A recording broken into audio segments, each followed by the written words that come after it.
Ravi de vous retrouver dans ce nouveau numéro, mesdames et messieurs, bienvenue.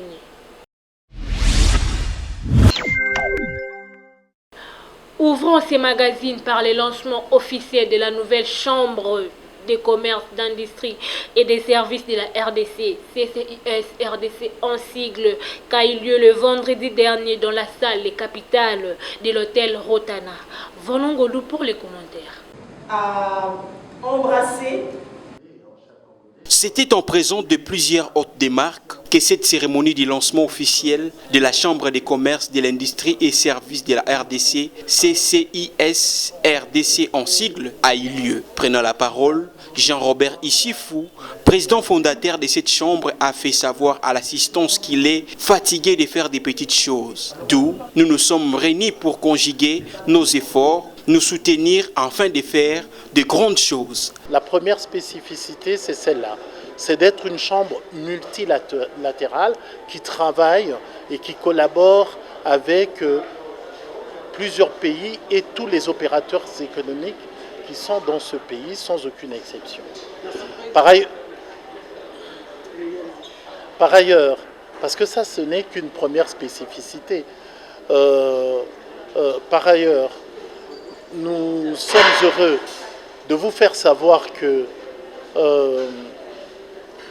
la Chambre de commerce, d'industrie et de services n'est pas une chambre qui est réduite seulement aux Congolais, qui ne collabore ou n'interagit qu'avec les Congolais. Non, nous travaillons avec toutes les sociétés, quel que soit leur pays d'origine. Tout opérateur économique, sans tenir compte de ses origines, de sa langue, d'où il vient, peut adhérer dans notre chambre de commerce et d'industrie. Nous sommes là pour conjuguer nos efforts, nous soutenir afin de faire des grandes choses, de réaliser des grands projets pour lesquels nous sommes incapables de le faire aujourd'hui en étant seuls. Et là, avec la communauté, avec un effort de l'union, comme autrefois disaient les Belges, l'union fait la force.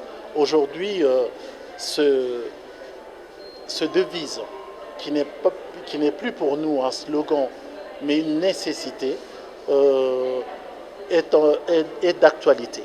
Tour à tour, quelques personnalités des marques et membres de cette structure ont loué cette initiative que Jean-Robert Issifou a initiée. La volonté politique ne peut pas se construire sans la volonté des Congolais de s'affranchir de l'individualisme.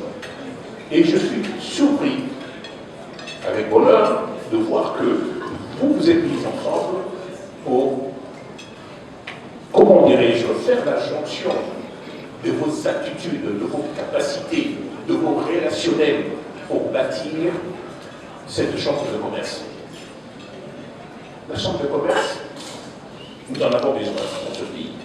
La chambre de commerce permet aux entreprises qui arrivent, qu'elles soient congolaises ou qu'elles soient étrangères, de trouver des répondants.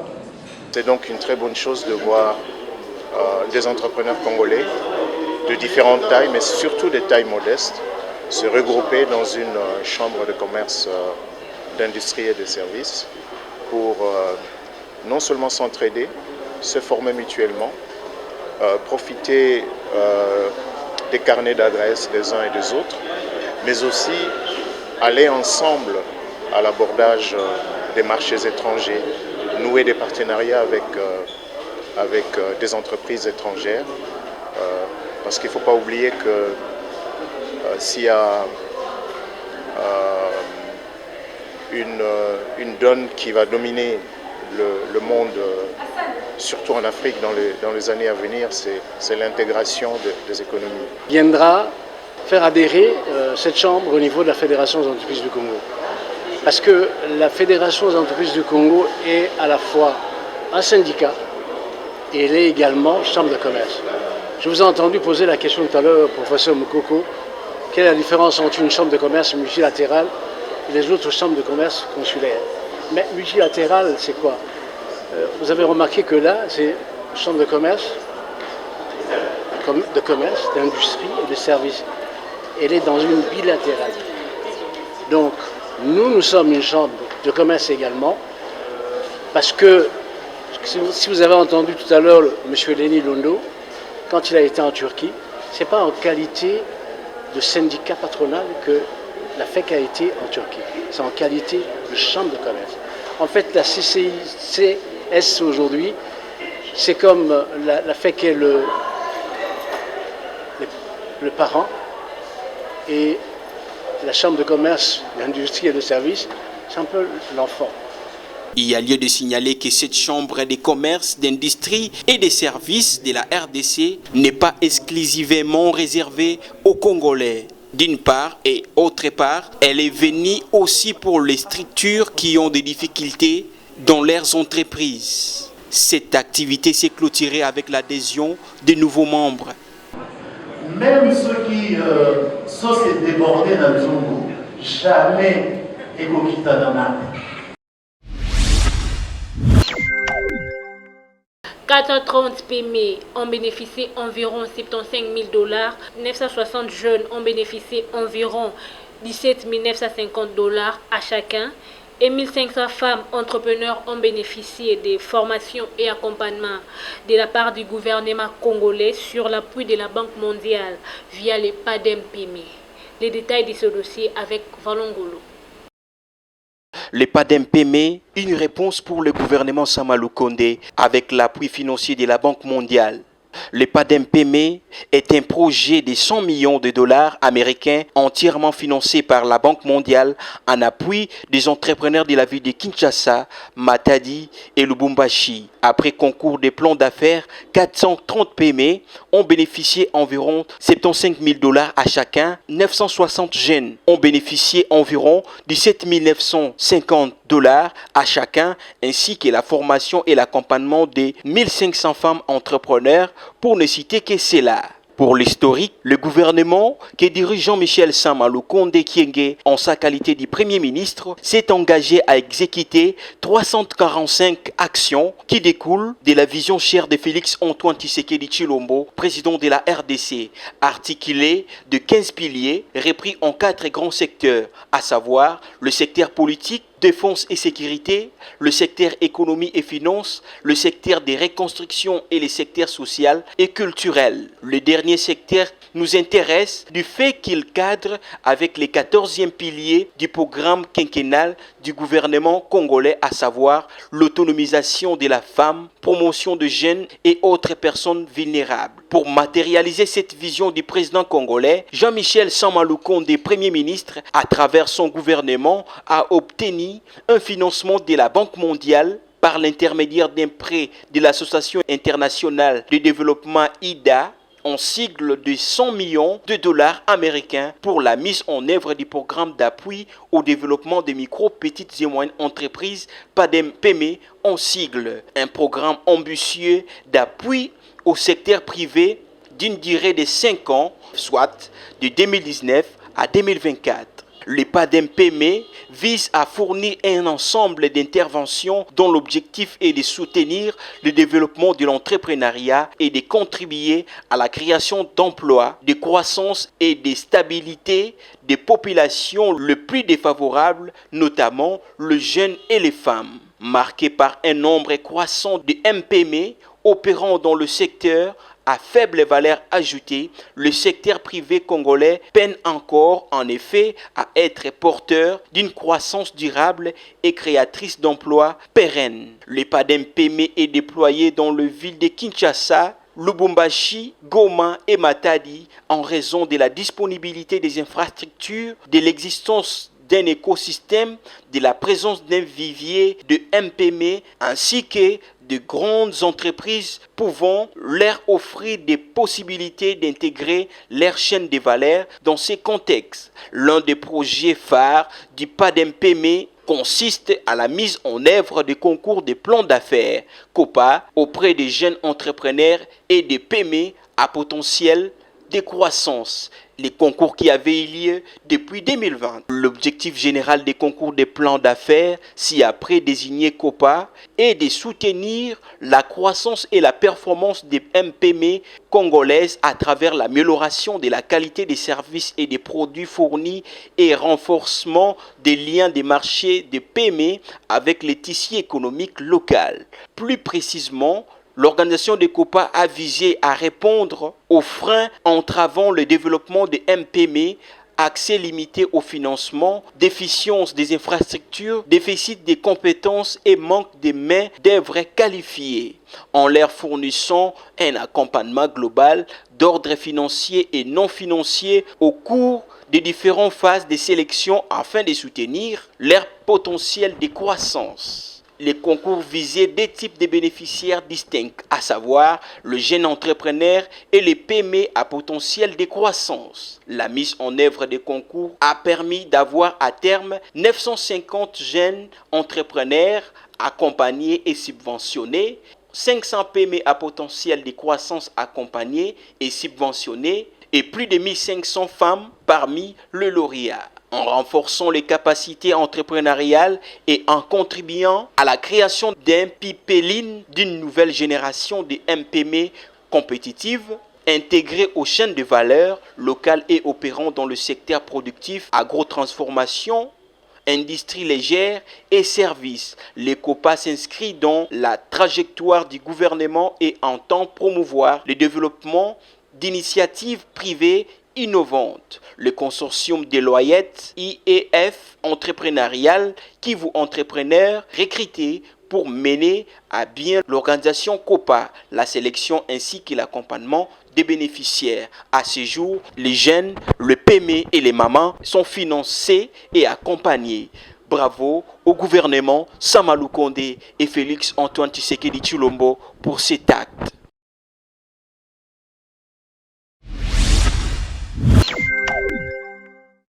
Science du travail, moteur de l'épanouissement de l'homme et de la société. C'est le thème des 2 journées scientifiques que le Centre de recherche interdisciplinaire en sciences du travail de l'Université de Kinshasa a organisé sous le haut patronage du ministre de l'Emploi, Travail et Prévoyance sociale qui a procédé au lancement de ces assises le jeudi dernier dans la salle Carmel Morgan de l'UNIKID. Images et commentaires de nos confrères de la RTNC. Les travaux de ces journées scientifiques, placés sous le thème général « Les sciences du travail, moteur de l'épanouissement de l'homme et de la société », organisés par le Centre de recherche interdisciplinaire en sciences du travail, sous le haut patronage de la ministre de l'Emploi, Travail et Prévoyance sociale, à l'intention des étudiants du département des sciences du travail de l'Université de Kinshasa, ont été ouverts ce jeudi 13 avril 2023 par le professeur Dr Jean-Marie Kayembe, recteur de cet établissement public d'enseignement supérieur et universitaire. Après la présentation de cette nouvelle filière de la faculté des sciences sociales, administratives et politiques, par le professeur Albert Moulouma, directeur du CRIST et coordonnateur des travaux de ces journées scientifiques, suivi de la présentation par le professeur Kobi Ngoï, de Madame Claudine Doucimois Kembe, économiste de formation de cet alma mater. La conférencière du jour est revenue sur la mission principale de son ministère et les réformes en cours de l'inspection générale du travail pour la promotion d'un travail décent en République démocratique du Congo, tel que prôné par le chef de l'État. Cette dernière initiative matérialise la vision de son Excellence Félix Antoine Tshisekedi Tshilombo, président de la République, et qui fait de la formation l'une des priorités du gouvernement dirigé par son Excellence Jean-Michel Sama Lukonde, chef du gouvernement. Permettez-moi de vous exprimer ma profonde gratitude pour les choix portés à ma personne comme marraine de cette nouvelle filière qui marque le point de départ d'un partenariat entre le ministère de l'Emploi, Travail et Prévoyance sociale et l'Université de Kinshasa dans le cadre des activités de recherche dans différents domaines du secteur de l'emploi, du travail et celui de la prévoyance sociale.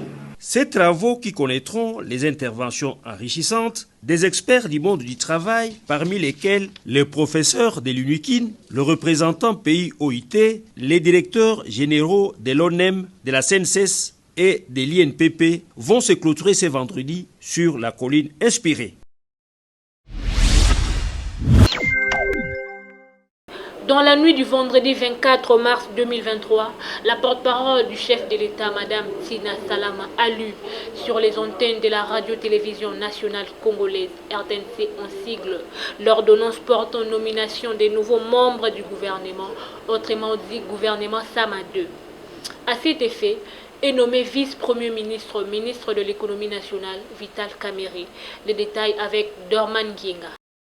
Né à Bukavu le 4 mars 1959, Vital Kamerhe Lwakaningini est un économiste et homme d'État de la République démocratique du Congo. Époux de Mme Amida Chatur, il est le fils de M. Constantin Kamerhe et de Mme Alphonsine Mwa Kingi. À la fin de ses études, Vital Kamerhe rejoint les sphères moboutistes, d'abord comme coordonnateur de la cellule d'études et de planification de l'enseignement supérieur et universitaire de 1988 à 1989. Puis comme conseiller économique et financier au ministère de Mines et Énergie de 1989 à 1990. Le parcours politique de Kamerhe est soudain marqué par plusieurs fonctions. Il confirme avoir été notamment conseiller dans 11 ministères. Ancien secrétaire général du Parti du Peuple pour la reconstruction de la démocratie, PPRD en sigle. Il devient le directeur de la campagne du président Joseph Kabila lors des élections de 2006, avant de tomber en disgrâce en 2009. En décembre 2010, Vital Kamerhe lance son propre parti politique, l'Union pour la Nation congolaise, UNC en sigle,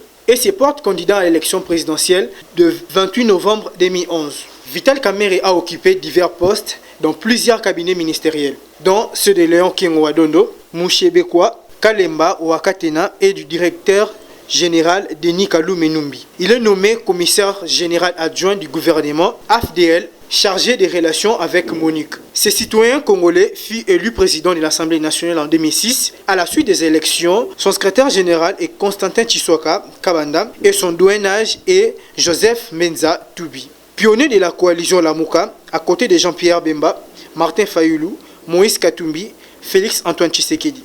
Ticket gagnant de la campagne présidentielle de Félix Antoine Tshisekedi Tshilombo. Il a assumé la fonction du directeur de cabinet de Félix Tshisekedi. Il est remplacé pour une période d'intérim par Désiré Cachemire et Béron Kolongele. Vital Kamerhe vient d'être récemment nommé au poste du ministre en charge de l'économie, où la population congolaise attend de lui la résolution du problème lié à l'inflation et la baisse des denrées alimentaires.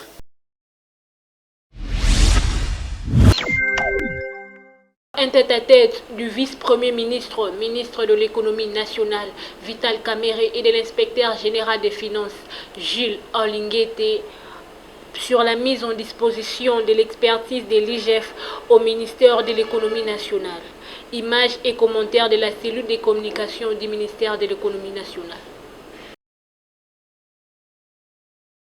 Le vice-premier ministre, ministre de l'économie nationale, Vital Kamerhe, a reçu ce lundi 3 avril 2023 en son cabinet l'inspecteur général des finances, Jules Olinguete, pour une visite de travail. Après une poignée de main chaleureuse, les deux personnalités se sont entretenues en tête-à-tête pendant plus d'une heure autour de l'expérience de l'inspection générale des finances en matière de traitement des questions économiques. Au sortir de cette audience, l'inspecteur général des finances a rassuré de son accompagnement en mettant à la disposition de ces grands ministères son expertise en matière d'inspection économique et financière. L'inspection générale des finances est disposée à accompagner l'inspection du ministère de l'économie dans le cadre de contrôle des prix des produits qui sont vendus sur l'ensemble du territoire.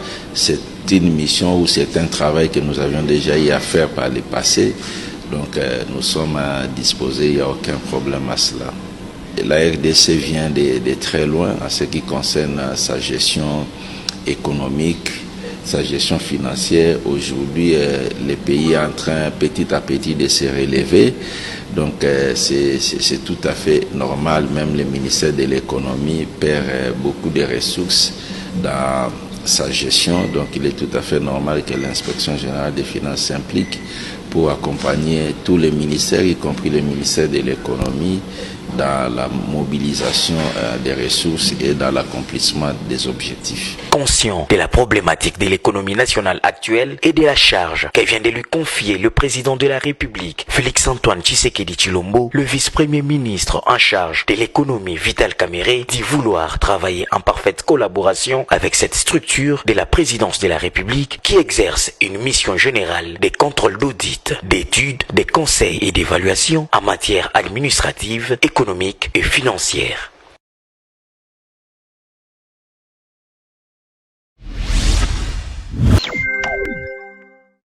La structure Femmes Debout met à la disposition de la population un produit dénommé jus Kiese. De quoi s'agit-il? Tentative de réponse dans ces propos recueillis par Silver Salabiakou avec la présidente de ces structures, Elena Libana, jeune entrepreneur.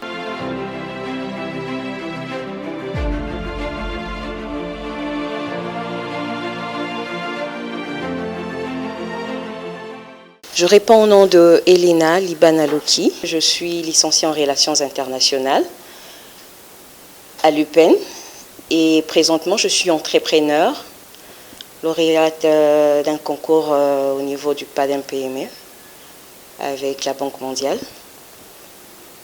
Je produis des jus à base des fruits tropicaux et on a une particularité, le jus de bissap qui est mis en relief. C'est à base de fleurs d'hibiscus séchées, mixées aux différents fruits. Ça dépend, l'ananas. C'est aussi mixé au gingembre, à la menthe également.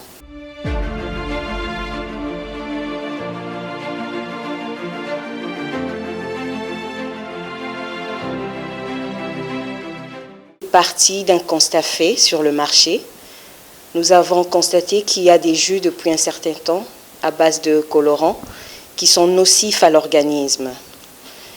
Et ce qui est nocif à la population congolaise, parce qu'ils le consomment sans pour autant comprendre qu'ils se détruisent à petit feu.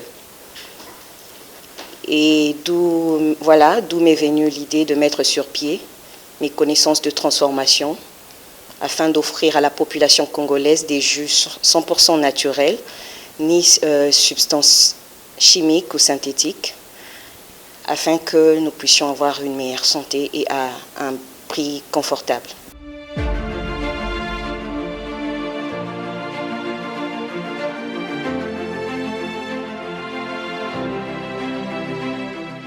La valeur ajoutée comme telle, c'est que nous espérons faire consommer à la population congolaise les fruits désirés, même si ce n'est pas la période, même s'il ne s'agit pas de la saison. La personne le consomme sous une autre forme de jus. Ce jus mis en relief, dénommé bissap, il est fait à base de la fleur d'hibiscus, comme je le disais tantôt. Cette fleur qui est une fleur à 1000 vertus. Il stabilise la pression artérielle, il diminue le taux de sucre dans le sang, il réduit le mauvais cholestérol, favorise également la perte de poids. C'est vraiment une fleur qui est un antidépresseur, donc c'est une fleur à 1000 vertus. Les valeurs ajoutées, c'est que ça prévient les maladies cardiovasculaires, ça prévient beaucoup de maladies, que ce soit au niveau de foie et tout. Ça nous soigne au quotidien. Avec la pandémie, ça nous rend notre immunité.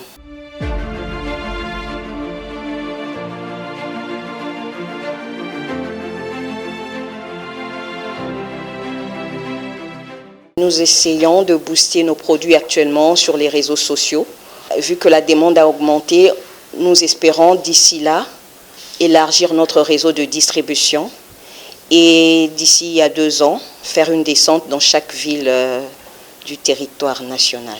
Nous avons d'autres produits subsidiaires, mais ce produit est mis en relief parce que c'est le produit qui nous a permis de remporter le concours au niveau du PADEM-PME. La gamme est dénommée déjà Kiese Jus. Nous avons Kiese Jus ananas, orange, Nous avons KCJU grenadille, à base de grenadille, dénommée barbadine. Nous avons toutes sortes de fruits selon la saison.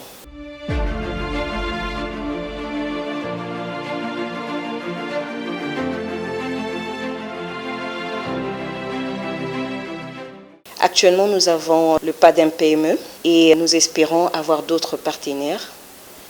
Voilà, je suis accompagnée par le ministère de la Jeunesse grâce au Conseil national et provincial de la jeunesse. Et il y a aussi mon ASBEL où je puise mes clients de chaque jour.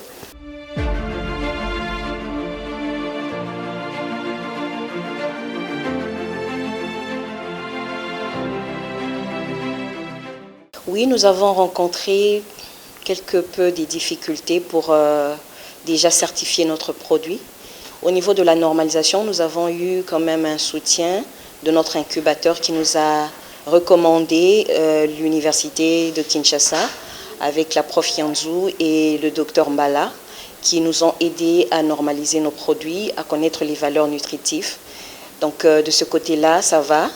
Mais du côté de l'OCC, pour la certification, c'est compliqué. Il nous faut un grand lot. Et ensuite, pour l'instant, ils disent qu'il n'y a pas de certification, que nous puissions faire des démarches pour pouvoir écrire au niveau de l'OCC, essayer de solliciter ce partenariat pour pouvoir nous certifier à chaque fois que nous faisons un lot sur le marché. Donc c'est un peu ça. Donc nous avons ce souci-là pour la certification de nos produits, afin que nous puissions avoir une notoriété.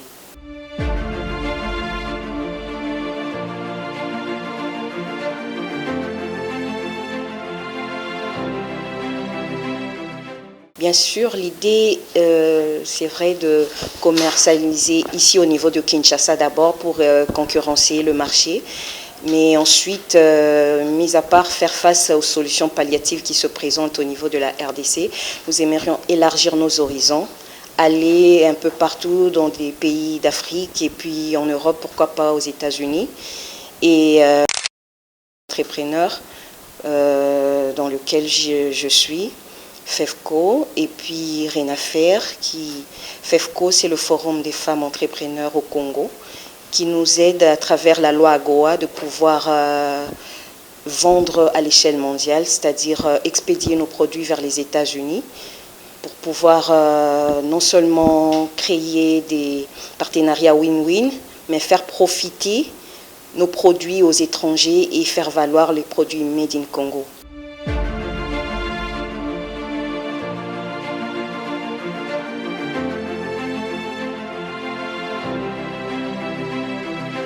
Je remercie déjà tous ceux qui nous suivent parce qu'ils ont prêté leur oreille à notre promotion du produit KCJU.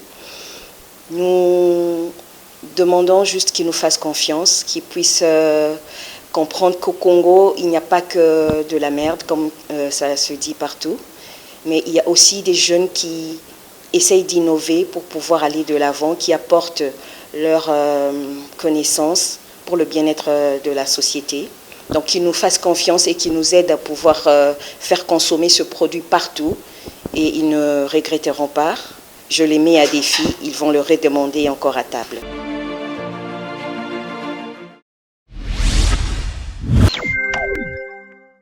Poursuivons ces magazines par la conférence de presse que la société Zivo a organisée en partenariat avec le Fonds spécial pour la promotion de l'entrepreneuriat et l'emploi des jeunes en vue de présenter les projets Soukanaboul qui visent 26 jeunes entrepreneurs congolais afin de booster l'entrepreneuriat des jeunes congolais dans tous les domaines. Suivez l'extrait que nous propose notre rédaction. C'était à présence de Chantal Yeloumoulop, coordonnatrice du chef de l'État en charge de la jeunesse, lutte contre les violences faites à la femme et traite des personnes, que ces points de presse s'est déroulé dont l'objectif général était le lancement du projet Soukanaboul, qui est le groupe des idées qui valent de l'or d'Ivo en sigle, en partenariat avec le Fonds spécial pour la promotion de l'entrepreneuriat et l'emploi des jeunes, FSPEJ en sigle, a tenu ces points de presse. Pourquoi les liens entre Soukanaboul et le Fonds spécial pour la promotion, l'entrepreneuriat et l'emploi des jeunes? Le Fonds spécial pour la promotion, l'entrepreneuriat et l'emploi des jeunes est un établissement public à caractère social et culturel.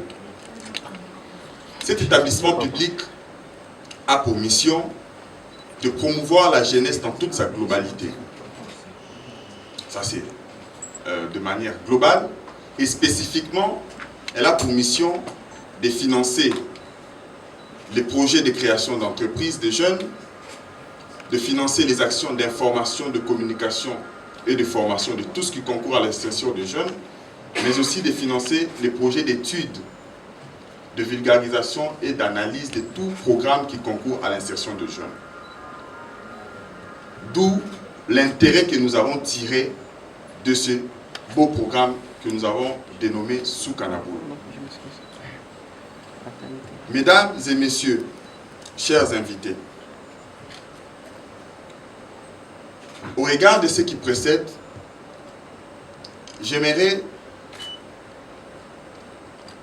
dire à chacun de nous qui sommes ici présents que l'entrepreneuriat reste à ce stade le seul moyen par lequel nous pouvons créer de l'emploi. Pour la première étape, 250 projets en raison de 20 par province seront retenus. Ensuite, pour retenir que le 52 meilleur, pour la première étape, 520 projets en raison de 20 par province. Pour retenir que le 52 meilleur, ensuite, au final, 26 lauréats issus de chaque province recevront une subvention de plus d'1 million de dollars. Soukanaboul, c'est simplement un projet qui va permettre à 20 personnes dans chaque province de la République démocratique du Congo de pouvoir s'inscrire à partir d'aujourd'hui sur un site internet afin de pouvoir proposer son idée prototype déjà mis en place qui fonctionne ou qui pourrait fonctionner.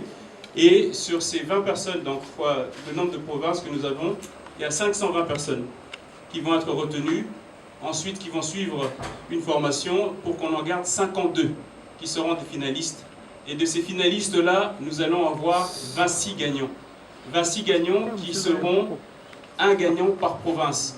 Pas des personnes habitant Kinshasa qui représentent des provinces. Ces personnes vont effectivement provenir des provinces. L'idée derrière, c'est que ces personnes puissent impacter leur écosystème de manière directe. Pour Chantal Yeloumoulop, ce programme sortira des jeunes millionnaires congolais. Elle a par ailleurs dit de veiller pour la réussite de Soukanaboul. Soukanaboul qui vient au bon moment, vraiment au bon moment parce qu'il n'est pas du tout sélectif. Soukanaboul, c'est une initiative qui va permettre à des jeunes à pouvoir appliquer pour pouvoir recevoir les fonds. Il y a à peu près 100 millions de dollars. Plus d'un million de dollars. Ben, dans ma dernière lecture, c'était ça. Plus d'1 million de dollars qui va être distribué à peu près 26 entrepreneurs, excusez-moi. Et cela va leur permettre de booster non seulement leur entreprise, mais d'atteindre cet objectif qu'on veut, qui est de devenir des millionnaires. Et c'est possible. On est un pays qui est extrêmement riche. Ne regardons pas le négatif ou le négatif qu'on nous apporte, mais ce pays est extrêmement riche. C'est le Colorado. C'est le nouveau Colorado. Si vous connaissez l'histoire du Colorado, pas le Colorado, le Colorado aux États-Unis, vous allez comprendre que la RDC, c'est le nouveau Colorado ici en Afrique et à travers le monde. C'est pour ça que les étrangers qui ont compris c'était quoi, c'est pour ça que eux maintenant ils viennent. Les Indiens, les Chinois, parce qu'ils ont compris la valeur de la RDC, que ce soit le sous-sol, le sol, l'air, tout, l'eau, tout ce qui est en RDC, c'est une richesse. Et nos jeunes l'ont compris aussi. Il y a lieu de signaler que le concours télévisé Soukanaboul a ouvert les inscriptions depuis le 30 mars dernier, qui va se clôturer le 15 avril 2023 pour entamer la prochaine étape. Pour participer, allez sur le site www.soukanaboul.cd et remplissez les formulaires en ligne et soumettez votre inscription.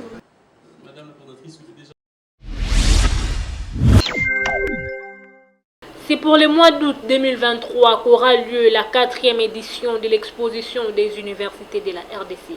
Suivez cette annonce.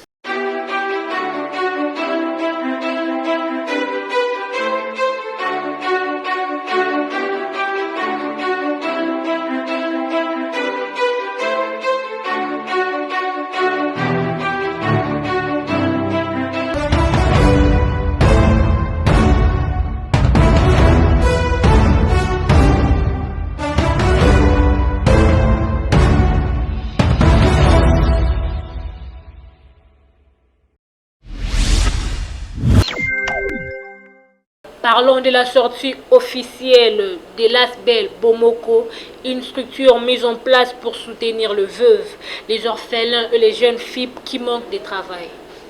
Le révérend Samuel L. Wabantu, partenaire de la dite structure, l'a lancé le 1er avril dernier dans la salle Anaïe dans la commune d'Enjili, quartier 7. Elohim Makina et Silver Salabiakou pour les détails. Le peuple d'abord, mais sans le maman, il n'y a pas le peuple, estime le pasteur Samuel Lusangu Wabantu lors du lancement officiel de l'association sans but lucratif Kinshasa Bomoko. Une cérémonie qui a réuni plus de 2000 femmes constituées de veuves, orphelines et chômeurs. Le révérend Samuel Lusangu Wabantu a donné un message d'espoir à ces femmes en s'appuyant sur la parole de Dieu d'une part et d'autre part sur la vision chère de Félix Antoine Tshisekedi Tshilombo, président de la République démocratique du Congo, sur son soutien dans la création de leurs propres entreprises. Dans cette association, nous voulons mettre l'accent sur l'aide sociale réservée aux mamans. Nous avons des mamans veuves, nous avons des mamans de 3e âge, nous avons aussi des mamans relativement jeunes, mais qui n'ont pas de soutien, qui n'ont pas de moyens. Il y en a qui ont beaucoup d'initiatives, des projets, des ambitions et même la force de travailler, mais ce sont des mamans qui sont laissées pour compte, rien des oubliés de la société.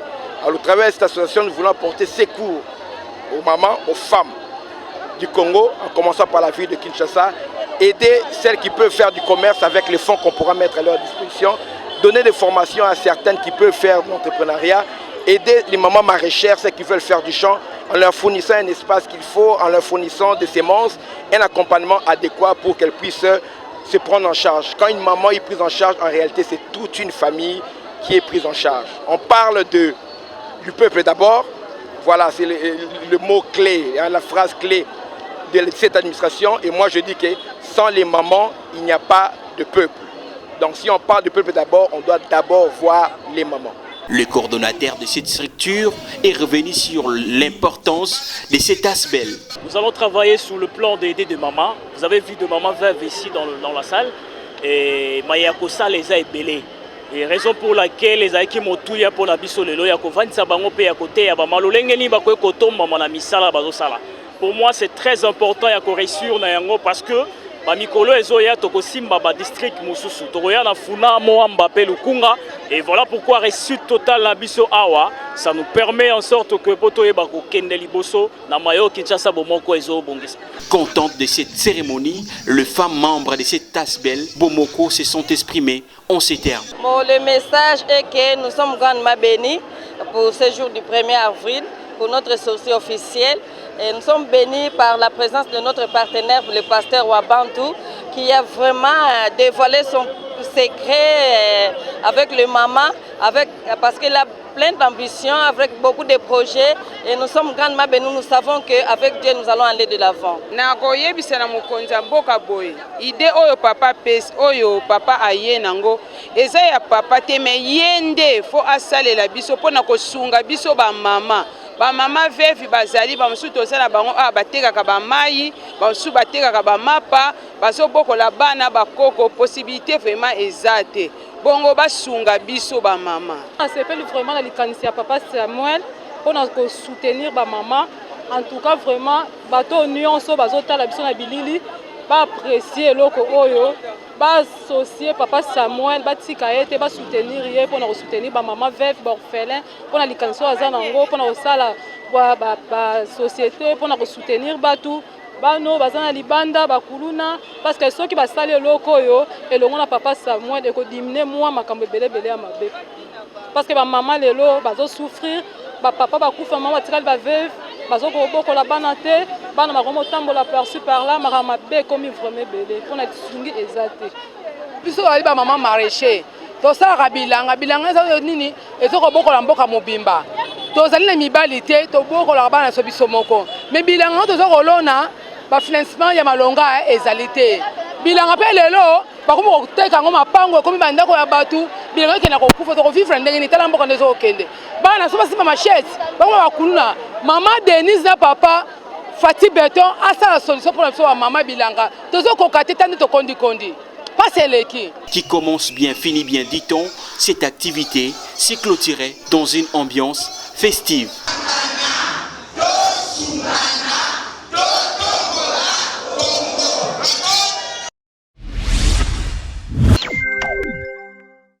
C'est par ici que nous mettons terme à ces numéros. Mesdames et messieurs, merci de nous rester fidèles. Quant à moi, je vous dis à bientôt.